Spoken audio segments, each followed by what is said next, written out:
This is the truth for you to see. I am not Firefly555, but I'm kind of responding to something Brett Kane put out, a question that he proposed to him.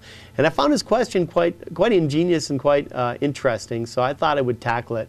Even though I'm not Firefly555, I think Brett Kane's motive was to try to poke fun and imply that Firefly555 is gay or whatever, but no big deal. Whatever his intentions were, I kind of intercepted it, and I want to put this response up because I found his proposition quite interesting. This is what Brett Kane proposed in his video. Are you ready?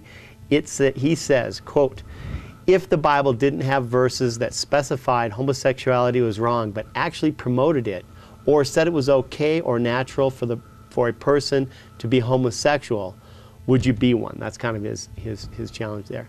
So, neat proposition. Does the fact that the Bible says things contrary or against homosexuality make people not become homosexuals? Is that what stops them? The Bible is pretty cool because the Bible paraphrases some things and talks about sins of the flesh, desires of the flesh, and fleshly desires. So it's kind of neat.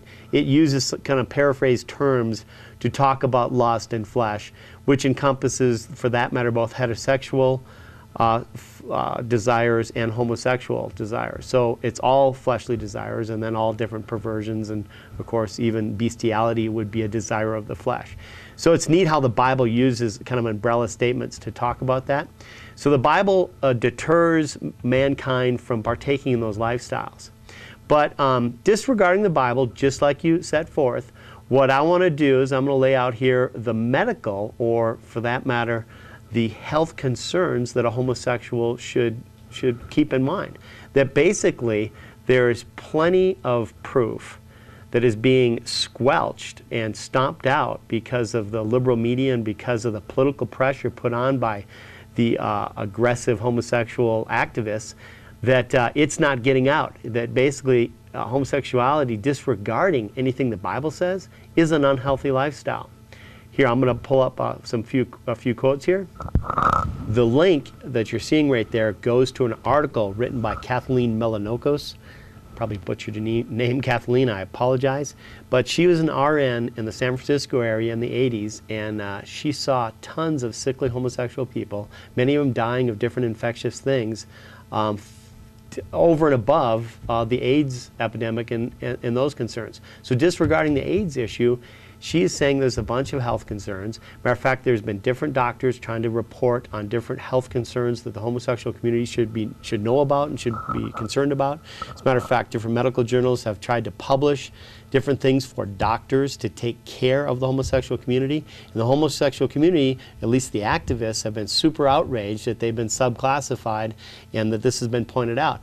But for the love of the homosexual, they should know that the lifestyle that they're living has a bunch of different health concerns. And that's what's kind of insane about the whole deal, is because of the political activism and the extreme liberal media that just squelches any truth on the subject of homosexuality, this observation is not being voiced. And just using observation skills, you have to conclude that the homosexual lifestyle is unhealthy, because it is unnatural. Let me quote something from Kathleen's article here. And this is in regards to homosexuality being taken out of a mental health diagnosis, that it is actually a mental illness. This happened in 1973. And in 1972 and 3, protest rose insanely against the mental health community for saying that it's a mental illness. We know that Ronald Gold of Gay Activists Alliance, an openly gay man, was a member of the committee to remove homosexuality as a diagnosis in 1973. We know that gay activists were disrupting the meetings, threatening doctors, and using other strong-arm tactics to get their way at the time. So we have mental health professionals being threatened to change their diagnosis. You can't pursue the truth under a gun or under the threat of harm or lawsuits, which is what they spend a lot of time doing, is threatening to sue.